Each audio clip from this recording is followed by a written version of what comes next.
Buenas tardes, licenciado. Y personas que probablemente lleguen a ver esto, aunque no lo creo, pero bueno. El día de hoy venimos a hablar sobre lo que hemos visto durante esta semana en el curso de Ciencia o Metodología de la Investigación, QAT, porque sí aparece Metodología de la Investigación. Em, Hemos tratado durante esta serie de videos de contemplar y de abarcar mayormente casi que lo más importante y relevante de cada clase que tenemos para pues que no solo con el fin académico, sino que también con el fin de autoformación se nos queden más claros los temas. La última vez estábamos viendo en la clase de ciencia cómo generar números aleatorios. El proceso largo ya lo hice, pero en todo caso es darle igual aleatorio en punto entre, le colocamos un rango inferior, que en este caso yo coloqué 59, o sea, lo más pequeño era 59, y punto y coma, un rango superior, o sea, un límite superior, dijera, y me generó pues lo mismo que acá, pero pues acá. Es la misma fórmula, solo que el problema que tiene esto es que a la hora de que me muevo algo del otro lado, porque si no quedaría así, pero de repente aquí escribo como es, papas, me va cambiando los números, entonces eso no queda bien para pues la explicación que traigo hoy. Así que lo que hice fue copiarlo, pegarlo y ya. Y son los valores que tenemos aquí. Yo estoy trabajando con una variable de notas de segundo año. Sí. Um, en donde pues ya tengo mis números, mis notas generadas aleatoriamente. Tenemos 80 y obviamente vamos a estar aquí como... Permítame un segundo. Vamos a ordenarlas para que tengan mayor...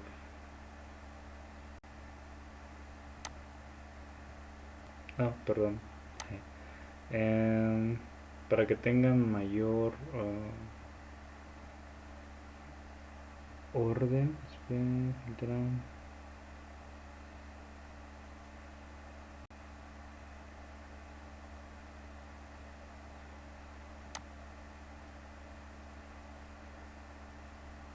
Hmm. Mm-mm. Ah, es este, ordenar y filtrar. Perdón, me perdí un segundo. Es ordenar y filtrar de mayor a menor y de esto. Ordenar de menor a mayor. Entonces nuestros valores quedan así: 60, 65, 72, 73, 74, 75. Obviamente vamos a sacar la media.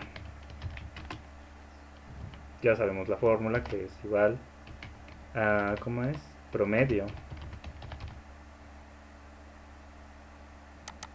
Promedio. Y seleccionamos el rango, o lo podemos hacer así, o lo podemos hacer de pues, la forma más sencilla, por así decirlo. Nuestra media está aquí, en 72 punto y algo. Ahorita vamos con esto.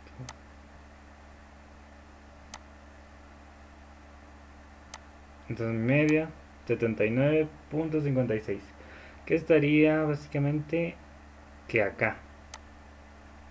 Pero para asegurarnos bien, ahorita vamos a llegar a eso, como la última vez vimos cuartiles, vamos a aplicar una fórmula para cuartiles dentro de esta, o sea, vamos a partir esta distribución de datos en en tres grupitos, del 25% para abajo, del 25 para arriba, dijera el 50%, y el 75% para el resto.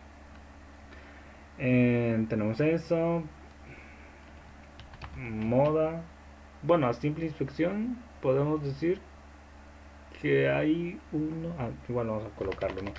Vamos a sacar nuestras medidas de tendencia central, solo moda, el mismo rango, y cerramos paréntesis, y nuestra moda, perdón, esto tenía que copiarlo los blogs.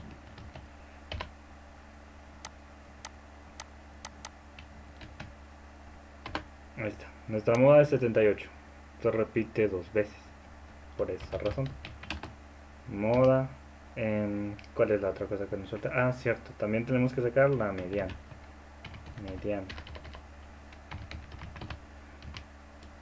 Con esto vamos aquí, sacamos igual, mediana,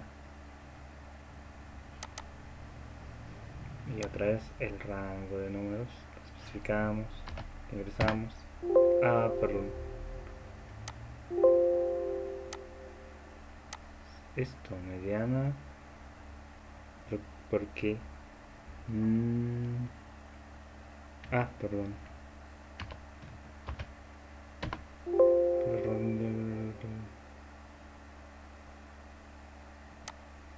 ahí está. Nuestra mediana es esto. Nuestra mediana es el 80. O sea que la mitad de esta distribución está ahí. Bueno, mediana. No. Perfecto. Pues tenemos otras cosas como ahora ver la simetría que tenga esto. Por ejemplo, aquí a la hora de sacar, por ejemplo, rayos.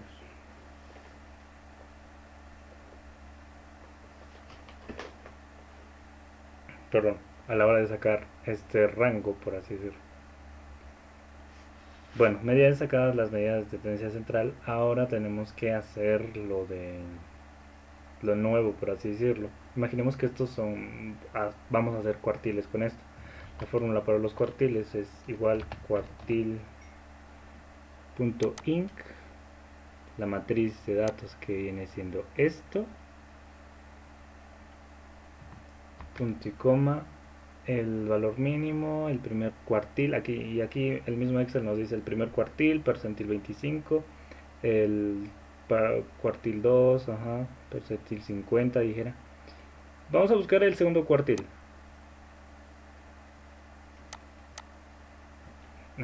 Nos lo conecta, cerramos. Y el segundo cuartil, perdón que esto siempre se me da, tengo que colocarlo en la otra celda.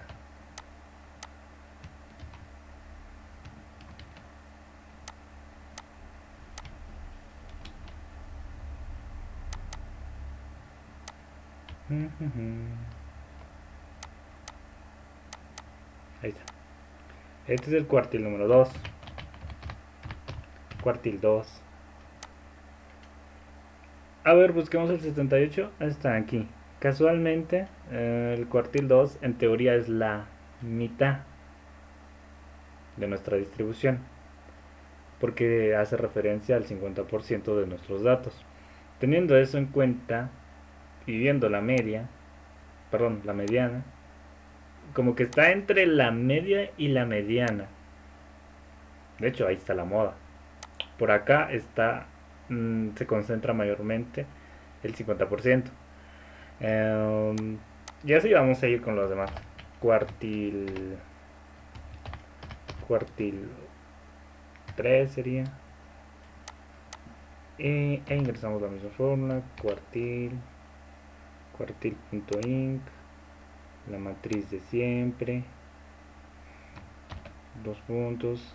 El cuartil. Tercer cuartil. Cerramos. Y ahí está. 88.25. Que está por acá, significa que por acá está el 75% de la distribución, por acá. Pero como no solo nos vamos a concentrar en eso, también vamos a ver lo que es la asimetría. En anteriores videos, así hemos descrito que la asimetría es básicamente cómo se va a graficar o cómo es que se mueve, según la campana de Gauss, nuestros datos. Así que asimétrica, asimetría. Y para esto es asimetría, coeficiente de asimetría, Supongo que es este, porque la otra computadora que tenía no era este. Coeficiente de asimetría, por así decirlo. Me imagino que entre este y cerramos, ¿no? Ahí está la asimetría. Tenemos una asimetría y esta es la otra cosa que vimos en los otros videos. Tenemos una asimetría aquí, por lo menos positiva. No está en cero, perdón, sí, no está en cero, no se desvía, por así decirlo. Sí, yo creería que es una simetría.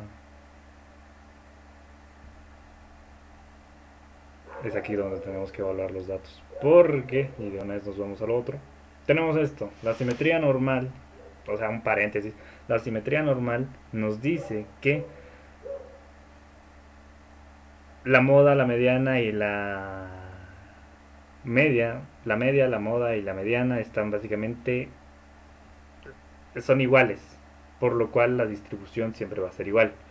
Pero hay casos, como el de nosotros probablemente, que la simetría puede llegar a ser positiva. Supongamos que la media aquí es 72. Con esto queremos decir que la mitad de nuestros datos, o casi que la mayoría de nuestros datos, está del lado de los valores con menor valor, por así decirlo. Sí, aquí dice simetría positiva, perdón. La simetría positiva, la media está por delante de la moda. Sí, aquí nos podemos dar cuenta, 50, 50, 50. Aquí está la moda. Pero la media podría ser 72. Y con esto, entonces, la mayoría de mis datos se acumula del lado izquierdo. Pero es que son valores pequeños, por así decirlo.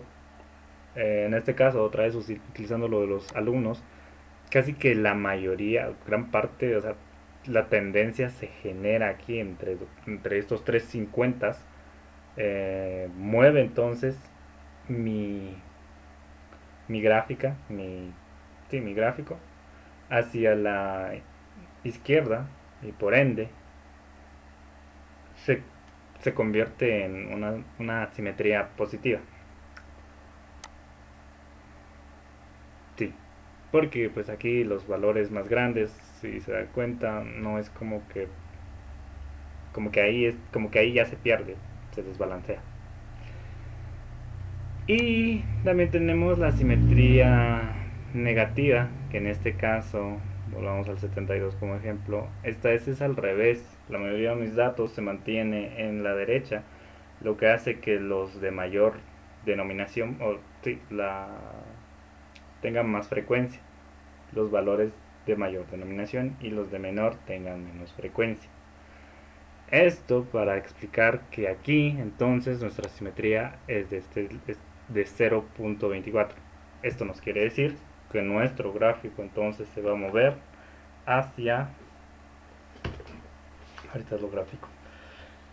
Esto quiere decir entonces, tomando los valores y con la poca explicación que acabamos de tener, la media está adelante de la moda. Y entonces eso nos quiere decir que es negativa. Sí, sí, sí. Es una asimetría negativa.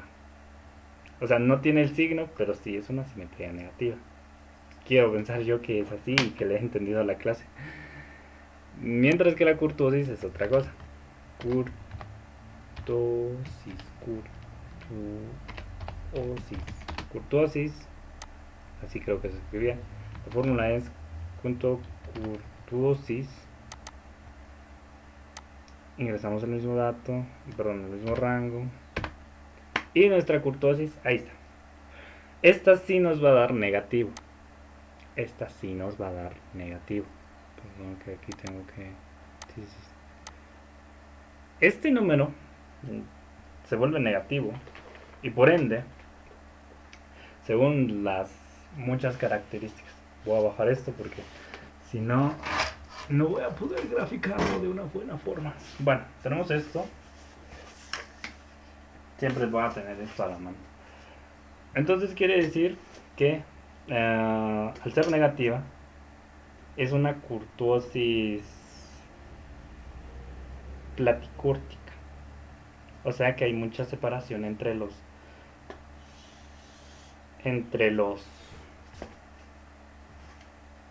no, perdón. Hay mucha separación. Hay mucha separación entre. Esto nos quiere decir que es una curtosis platicúrtica, perdón. Estamos hablando de que la mayoría de los datos están muy alejados de sí. Y si podemos darnos cuenta a simple vista, si parece así. Entonces, al estar muy alejados, hacen que nuestra curva, nuestra gráfica, nuestra distribución gráficamente se achate. Entonces, esta es platicúrtica. Sí, es platicúrtica, no es leptocúrtica. Si fuera leptocúrtica sería más ancha y sería positiva. Mientras que el coeficiente, obviamente la curtosis son coeficientes que dependiendo si nos da cero, significa que es mesocúrtica, significa que tiene una distribución homogénea. Mientras que si nos dice que es platicúrtica, significa que la mayoría de nuestros datos, la mayor frecuencia se acumula en los datos centrales y hace que como que ahí se mantengan muy pegados. Mientras que la platicúrtica nos dice que, bueno, nos indica que el coeficiente es negativo porque hay siempre una separación entre nuestros datos, entre la frecuencia de nuestros datos. Esto lo podemos hacer también con esto de la desviación estándar. Desviación estándar. Recordemos que la fórmula para la desviación estándar es desbest, es esta, desbest, desviación estándar, estos números, listo, y ahí está, nuestra desviación estándar es de 10. Eso no nos dice mucho.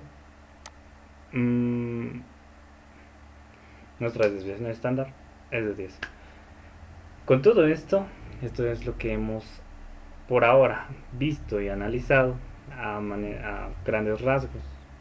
Ya con esto podríamos graficar en teoría, lo que nos lleva al siguiente punto, lo que son las gráficas. Según el licenciado, según mi estimado licenciado, hay gráficas que son simples.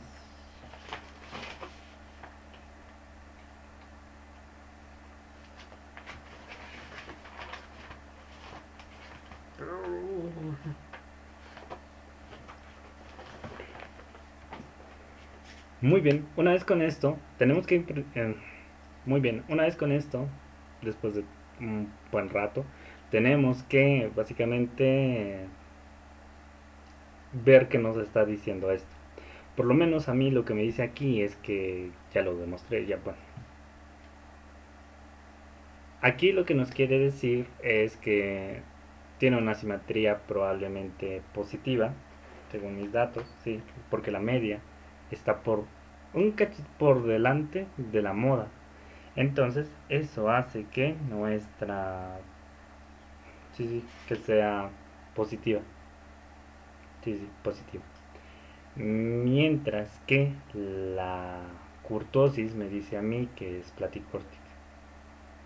Eso sería. También hay que aprender a utilizar esto de la interpretación literal, hipotética, pero ahora no por la tabla de distribución, sino que guiándonos de los cuartiles, que son básicamente esto, que nos dice el primer cuartil del 25%, que aquí está del 78 para abajo, perdón, es el, casi que el 50%, que nos dicen estos datos, que me dice la frecuencia de esto, y en general eso, para pasar al siguiente tema básicamente, que son las gráficas. Las gráficas en general nos ayudan, se dividen, de hecho siempre se van a dividir, las gráficas siempre se van a dividir en las que son cualitativas y cuantitativas. Cualitativas y cuantitativas. Entre las cualitativas, perdón, nos sirven solo para sacar porcentaje y normalmente son los que se utilizan para sí y no y cuál es el que gana. Entre estos tenemos los, la gráfica de sectores o de pasteles que le dicen muchas personas. Sin embargo, el licenciado admite y dice que es una forma errónea de referirse a pues esto. Es esta gráfica de pasteles, por así decirlo. Bueno, perdón, de sectores. Gráfica de sectores. Mientras que también tenemos la de columnas o barras, que son las más sencillas de ver. Ahora bien, en el ámbito cuantitativo, que es básicamente que necesitamos intervalos, casi que la mayoría de gráficas se mueve por intervalos, eh, tenemos el histograma, que a diferencia de barras y columnas, el histograma y nos muestra su relación con probablemente otra variable que esté aquí. Aquí va a haber otra variable, por ejemplo, no sé, un indicador acá, otro acá, y aquí cómo interacciona mi variable con esto. También vamos a tener las gráficas de puntos, que básicamente voy a borrar aquí. Las gráficas de puntos lo que nos van a hacer es que van a ubicar al sujeto en correlación o cómo se sí, en correlación a determinada variable y nos lo va como que ubicar. Aquí se coloca una variable y aquí otra variable. Y aquí estos puntitos significan el perdón. Aquí colocamos una variable y aquí colocamos otra. Estos puntitos, no lo voy a poner de color. Estos puntitos significan dónde se ubica el sujeto entre esas dos variables. ¿Se entiende? Yo esperaría que sí. En general lo utilizamos en el ámbito cuantitativo. También tenemos la de Pareto, que la diferencia en este caso con la de... casi que con la de... voy a eliminar esto.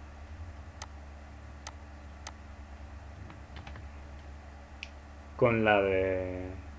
el otro dijera. Es que Pareto nos... siempre nos va a trabajar así.